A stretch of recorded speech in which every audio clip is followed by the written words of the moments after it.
Hello and welcome to what promises to be a very, very exciting conversation today. The gentlemen who will be joining us shortly aren't just very fine, very accomplished actors, they're also very successful producers with impeccable taste. They've been at the forefront of some big changes in the movie business. They're early adopters and champions of streaming services, and currently they're navigating the new media. So let's take a quick glimpse at some of their recent work. This war's been running 8 years now. Given your reputation and your formidable drive, our hope is that you're the man who will get the job done. What is this new direction? We build Afghanistan into a free and prosperous nation. All the times they are changing.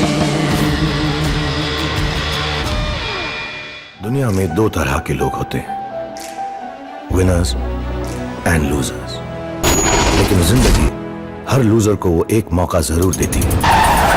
और ये तो सिर्फ trailer है. Picture अभी बाकी है, मेरे दोस्त. So without any further ado, join me in welcoming Hollywood's Brad Pitt and India's Shah Rukh Khan.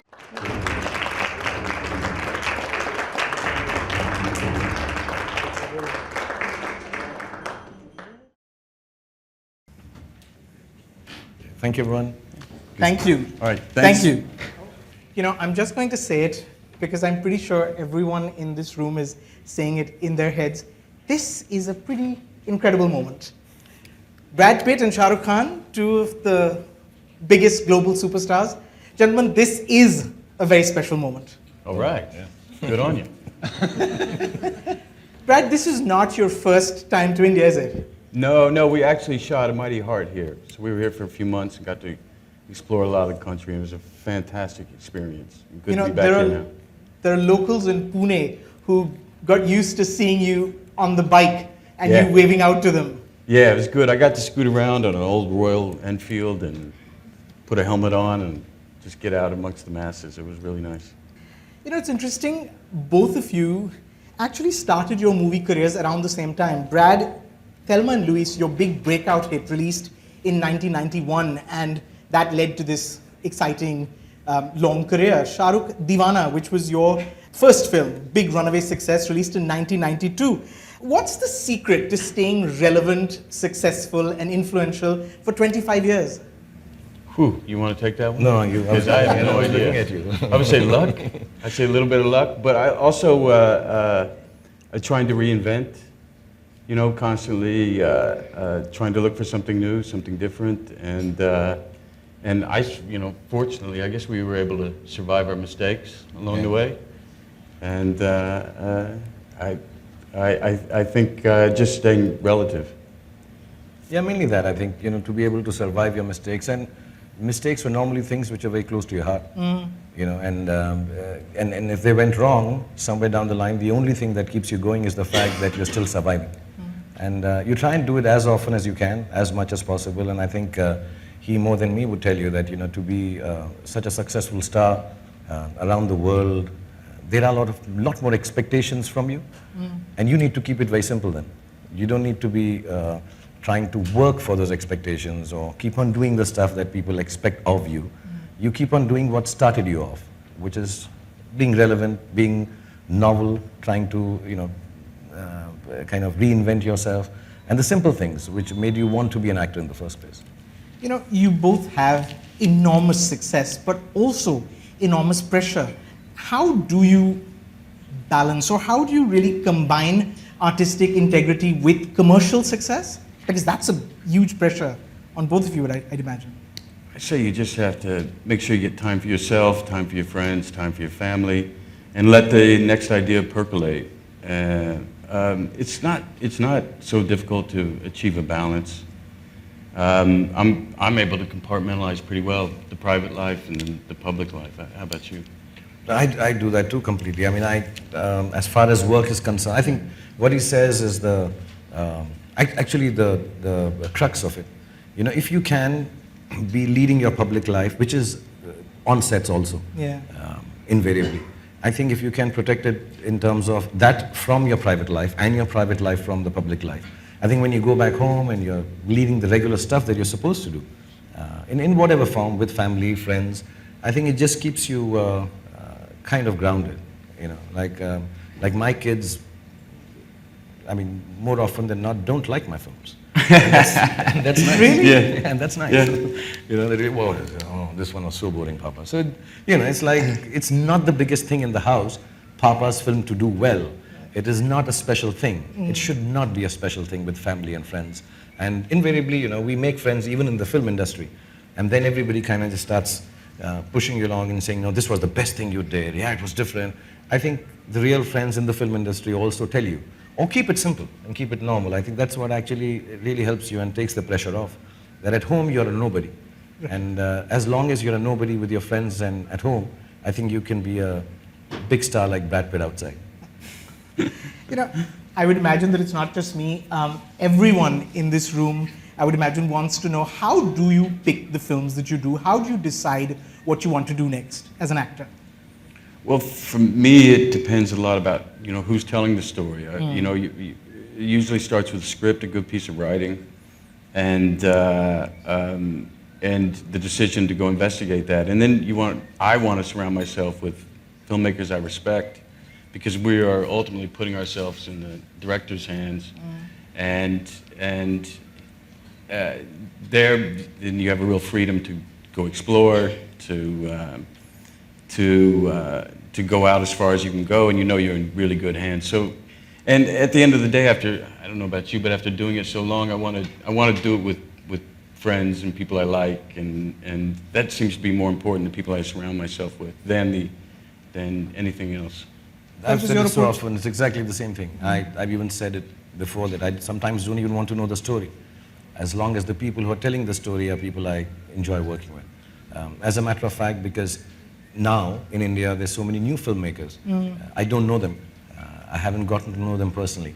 And it's not just doing it for a friend, but I try to spend a couple of years with them before I start the project. Sure. You know, just to be comfortable. I think, you know, after 20, 25 years of work, what matters to you most is the people who are making the film for you, and the people that you're trusting with whatever little bit of talent you have. And you say, okay, this is in your hands, now try and make me look the best you can, and I will completely trust you. And you can only do it with people that you're, you know, kind of easy with, or friends, like you said. I've done that for the last 15 years. I've really never really worked out of what a lot of people call the comfort zone. But it's not the comfort zone. Or maybe you require that comfort to be able to tell a better story. Good to have talented friends, right? Yeah, that's important. Sure. How long is a shoot on a Bollywood film? If it's an action dancing film, about 120 days, 140 days. Yeah. Sometimes longer if things go wrong. And if it's a simpler film, then about 70 days. That's about the same with us, but we don't have dancing. Right. Yeah. I would never make it in Bollywood because I can't dance. No. I can't. I can't. We'll make you dance in Bollywood. Really? Yeah. We make everyone dance in Bollywood. I think it'd be the first film and the last. Do your roles seep into your life? Do they change you? Do they stay with you, or do you discard them? I guess they kind of feed each other. Your individual life and what you're investigating in a film, it has to in some way. But I quickly discard them and move on to the next. So move on to the next project. I use a term which I describe a lot of film work, and I call it demotional. I'm extremely emotional when I'm doing it, and then I'm completely detached once it's over. I need to just move on to. I can't stick on to something. And I've been asked many times, playing this character role, has it changed your life? No, it hasn't. You know, because like he said, it feeds off your experiences, and then you try to put them into a character or a role, and then you just move on. It's your experiences finally. Of course, the quirks that you put in, or any mannerism that needs to be put in, or research into a biopic kind of space, all that, yes. Those I think are, you know, just technicalities as an actor that you learn and work and prep for. But beyond that, no. I do one, and I take a 2-hour-long bath on the Friday the movie releases. Try it, it works. 2 hours, and then by Monday I'm through with it. I don't want to be a part of it anymore. Yeah. Was there one character that was just hard to wrap your head around, one character more than others, that was difficult to get into?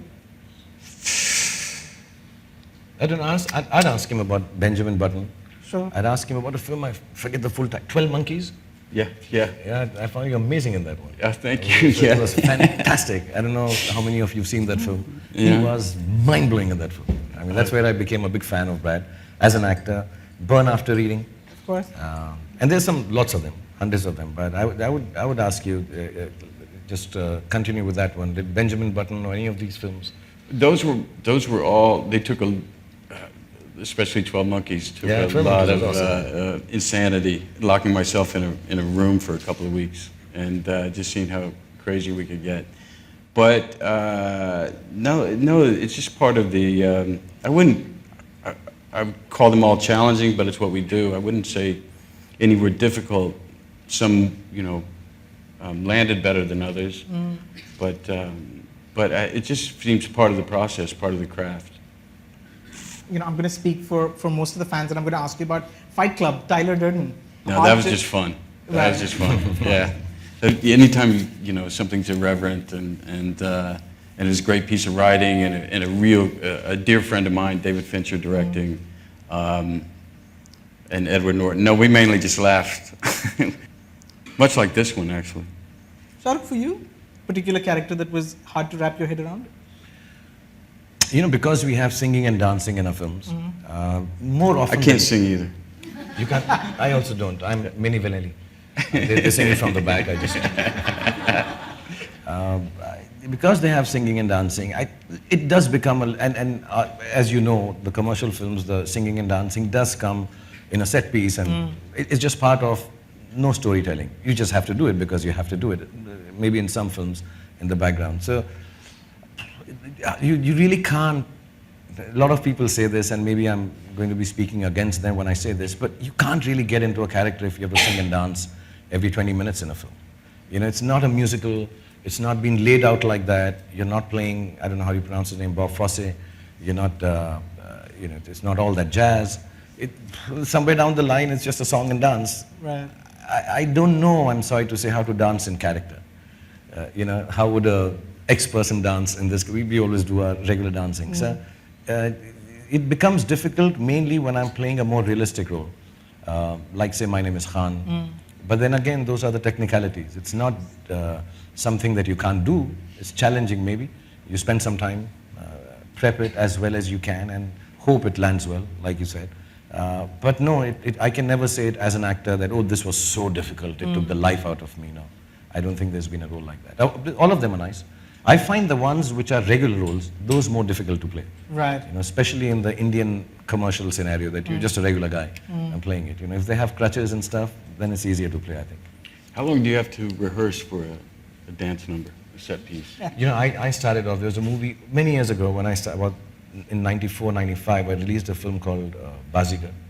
And that was the first time they had a dancing number for me, like a set piece with a lot of dancers. And I went for rehearsals.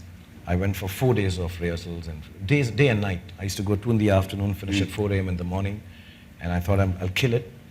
And because the song that I'd done before, I was miserable at on the sets. It was pathetic. And then I came back after 4 days and nights and did the shot, and I was exactly at the same level of misery, and I did it as badly. And so about 20 years, 15 years back, I decided never to rehearse. Really? Because I can't get better. So I just, as soon as I come on the sets, I just request the choreographer, I start touching their feet and all. I say, I'm going to just do it this much only, take one shot. So they normally shoot with me, hello. And that's it. So I said, please That's don't. true. He's actually being very modest. He's good. very good. No. That's You've also invented the Shah Rukh Khan style, haven't you? I mean, there's... There's a style that is kind of famous now where I put my arms out. Yeah. And I do nothing. I just put my arms up. It's very just do smart. Nothing. Smart. So whenever anything goes wrong in dancing, where those complicated steps where you have to do all that. So when they do that, what hip hop, bip bop, what lock and pop. So when they do that stuff, I say, you know what, my character would just stand like this. And they go, yeah. I'm going to try that in life. Yeah, please, just stand. That's it. I'll tell you a story. One time in a film, I had to be an organist, play an organ. An organ, you're playing with all 4 limbs, hands and feet. I couldn't even get the piano part. Fortunately, they shoot the hands and they cut down and shoot someone else's feet. But I couldn't even get the piano part. I couldn't get both hands.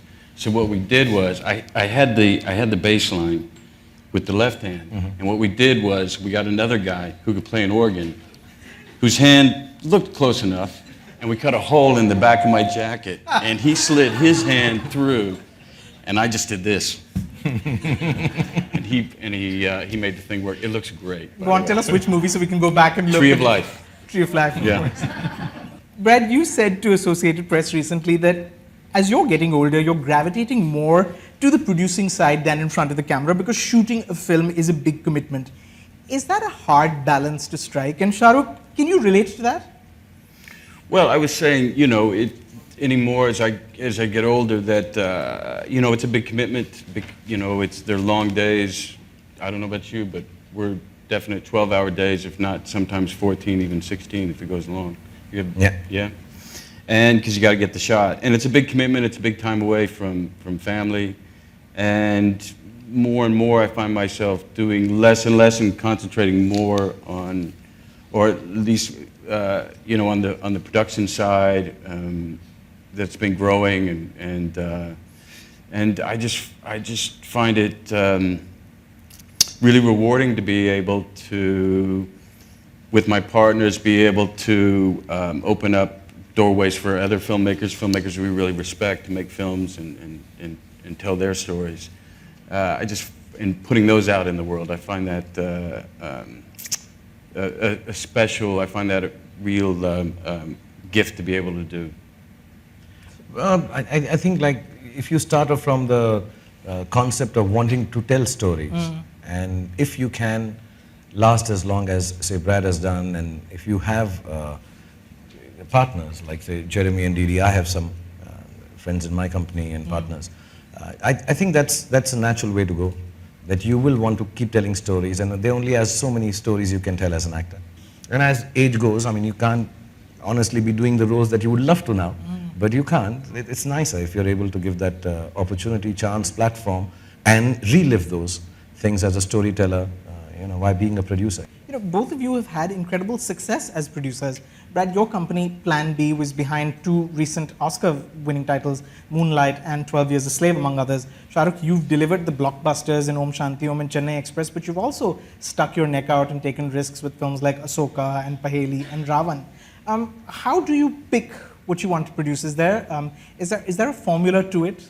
And is there a different approach? No, there's not a formula. I mean, one, you pick really good people to work with, people who are smarter than you in many areas. And my partners are sitting right over here, Didi Gardner and Jeremy Kleiner. We started probably about 12 years ago, roughly, a little more. And just one, I mean, we're figuring out as we go along, but we were all lovers of film and wanted to, just tell stories that were relevant to our time, and again, promote filmmakers that we really believed in, and was a joy to work with, and to help clear the way so they can bring their vision. And it's that mandate that has worked really well for us, and it's been really rewarding for us as an experience, and I think we'll stay on that same kind of trajectory. Again, like you said, you get people around you who are smarter, or at least have a different vision of filmmaking than just you, and and you get along with them, and you kind of sit together and work out. Initially, when I started, I'm not from here. To become a producer was a big leap forward, but the bottom line was, there were a couple of films I was part of initially, and nobody wanted to produce it. And I won't name some of them which got produced because I was not just part of it, but kind of helped them with other producers, because there's some really wonderful films.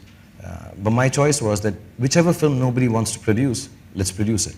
And I was sitting with my partners, Aziz and Jui once, and we were making a film, and we were thinking of partnering with someone. We had gone and pitched it to a lot of people, and everybody kind of said, not this, why don't you do the one like the last one? That was successful. And we went on. And there was a gentleman who used to always sit in those meetings who had nothing to do with films. He was a construction company owner, had nothing to do with cinema. And he used to come and sit in the meetings. He's Aziz's friend. And he turned down and said, I like to produce it. And we said, but you make buildings. He said, but you guys are so good. I love what you do.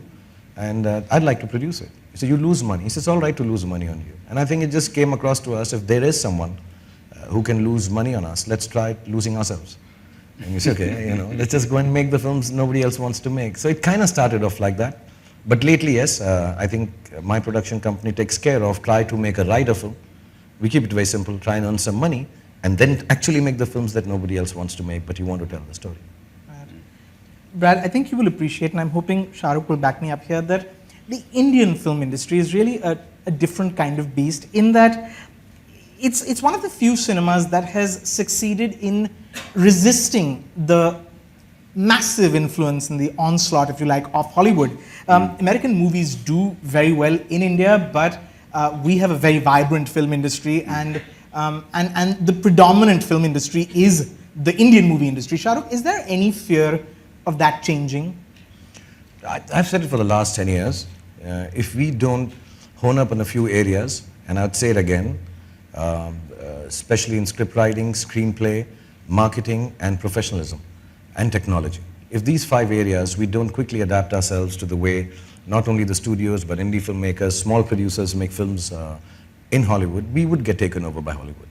Because there's no denying the fact. They make some wonderful films, they have wonderful international stars. The language is becoming less and less of a barrier.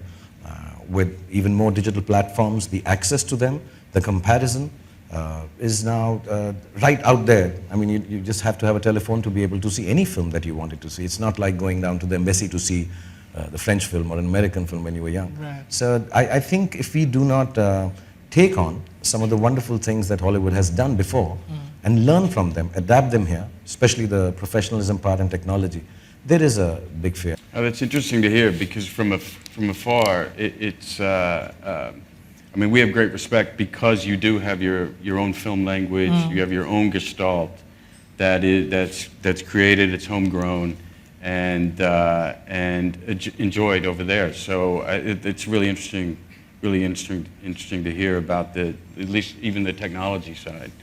It makes sense. It just would have never occurred to me. Yeah, because we have such wonderful stories here to tell, but we're not telling them in the way that I think we get really happy just being a fad sometimes. That old Indian film, you know, singing, dancing, and everybody enjoys it all over the world.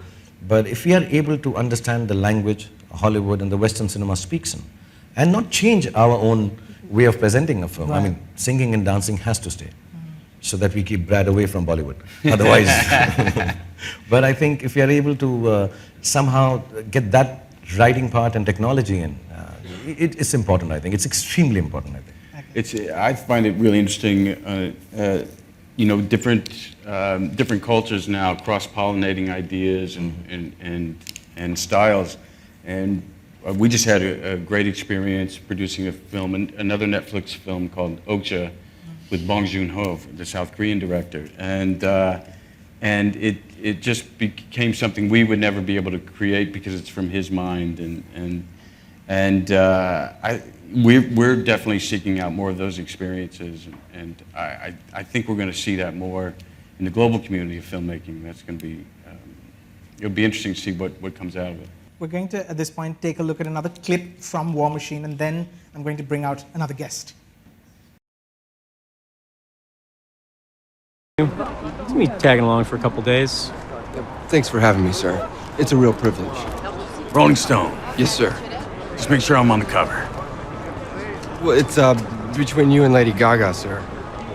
Well, put me in the heart-shaped bathtub with her. Rose petals. Happy to share. Brad, stop joking. Deadly serious, son. Put me on the cover. Okay, we're very lucky to have with us today the director of War Machine, David Michaud. Come on, bud. All the best for you. Thank you. And writer. Thanks for having me.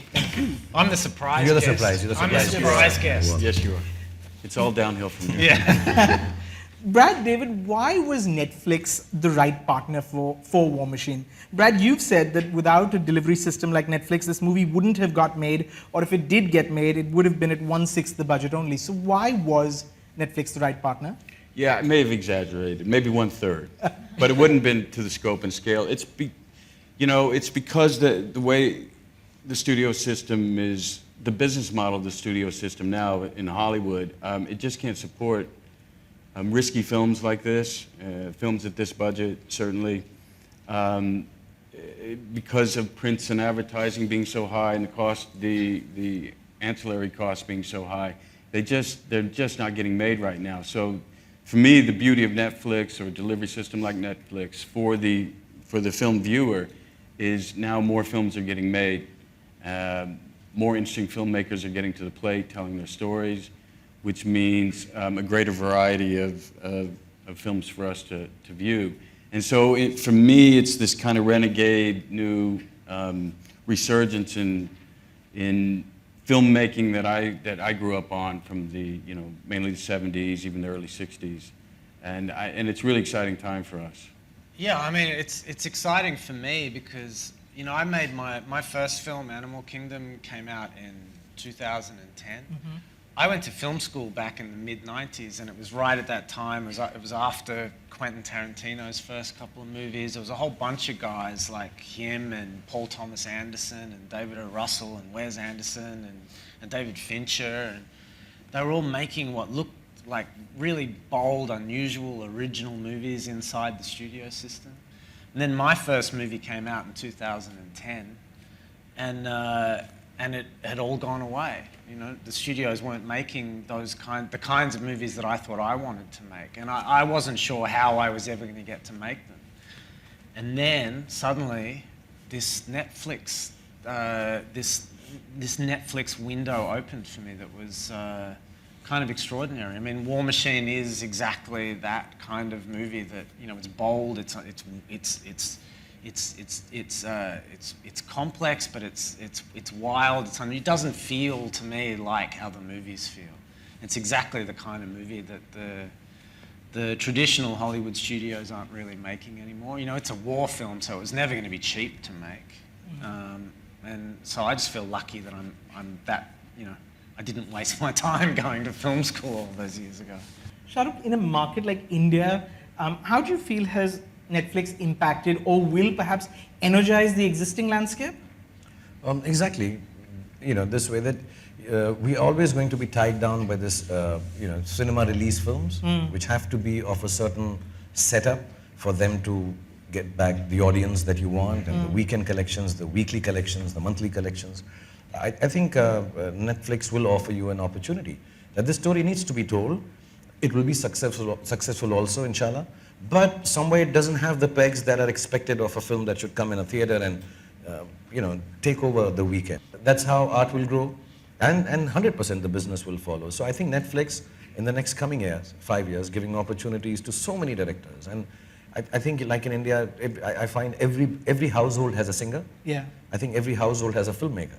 We've been making films for so long. Everybody wants to make a film. Sure. And I think this is just the right time for all of them to come on board. Have opportunities with companies like Netflix and say, okay, I don't need anybody else. I just need this platform, have the freedom, and get a little bit of money to make a film. Everybody's not going to be wanting to make that big film, but just have the freedom. I think the most important so it will democratize the filmmaking process then? Absolutely. Like you said, it's not a film by committee. It's not a set of people telling you what to do. Just come and make your film. And the best of films, I think, in the world were initially made like that. The sequels are made by the committees. So I guess, There's also something else about releasing the film through Netflix. So many of our films are often categorized by opening weekend, by performance of opening weekend. And it's a really unfair jury of a film. Longevity is the true test of a film. Is it still playing? Does it still speak to an audience 10 years down the road, 20 years down the road?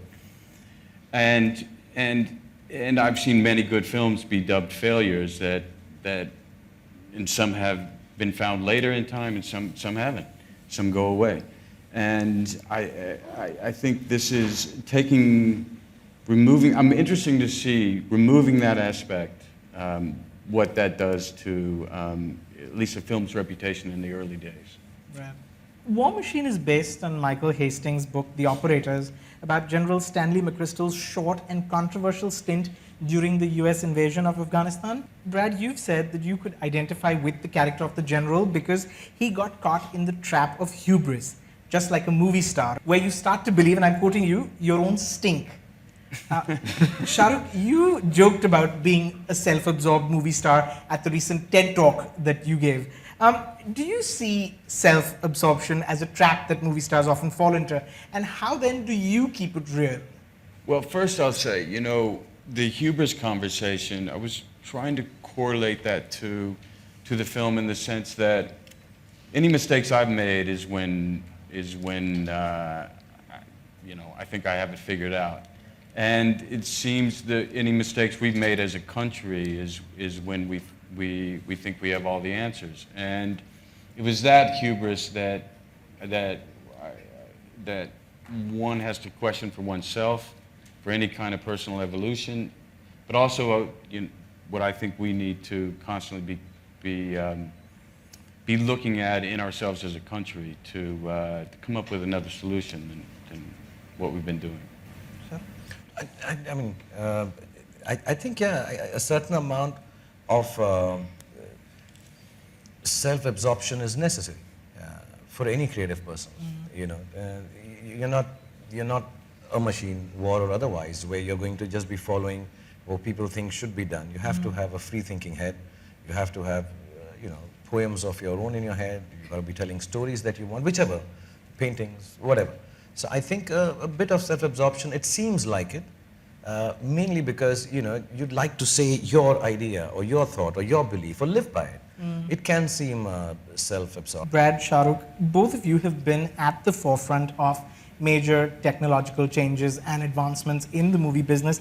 I suppose it's only fitting to ask all three of you, as we wrap this up, what are the big foreseeable changes you predict over the next 10 years in the entertainment business?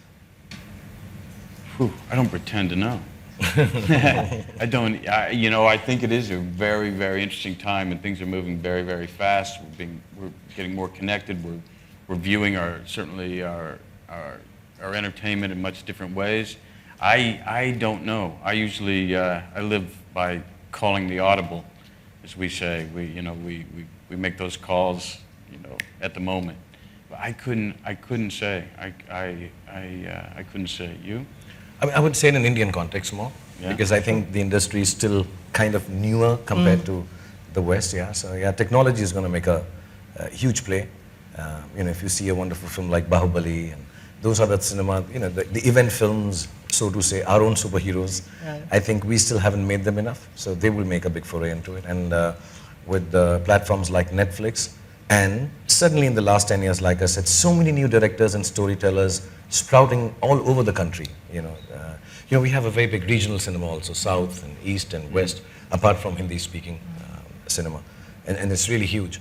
And all those directors would get an opportunity to come and tell a story without having to be dependent on, you know, just the few major players, so to say, in Hindi cinema. I think that's extremely exciting. You know, I read things now, and suddenly there's a new director making a small film. Suddenly a set of boys and girls have gotten together. And, you know, I think the next thing is the way the kids are watching films. They're watching them differently. They have comparisons internationally now. It's not just your own film. So I think that all is going to change the way story is told in India. So I think, yeah, next 5-7 years, positively speaking, very exciting. It's nice to say that. Sure. But I think it's going to change the balance of power as far as filmmakers and film writers go. David? I mean, in some ways, I'll be interested to see, you know, in which ways things kind of stay the same. You know, it's like obviously there's a lot of talk going on at the moment about, you know, should films be in theaters and blah blah blah, and all the stuff that's been going on at Cannes. And obviously, what we're in is a kind of transitional period. You know, you can feel these kind of tectonic plates kind of crashing into each other, and stuff will change. And one of the things you hear, especially with streaming services and blah, blah, blah, is that, you know, it's like the shape may change and there's limited series and directors can make 6-hour movies and all this. And I have, you know, I'm less concerned about where my movies play or on what kind of screen, blah, blah, blah. What I love more than anything else is the shape of the feature film. You know, it's a movie that is about 2 hours long. I just love I love being able to tell a story in that length of time. I love being able to devote a lot of time to the making of it, the crafting of it.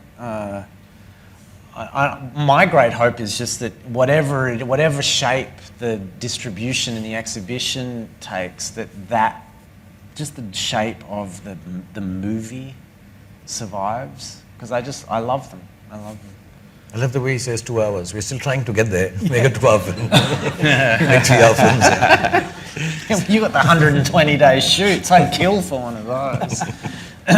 Do you feel like the world will become a smaller place in that there will be an exchange and a crossover? Will we see Brad in a Hindi movie, Shah Rukh, you in a Chinese film? Do you feel like that is the future as well?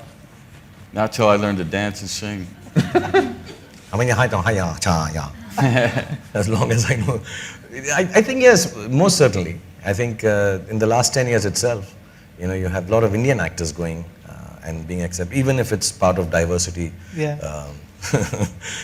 angle that America has. But I think it's opening doors. He's from Australia. He's gone made films there.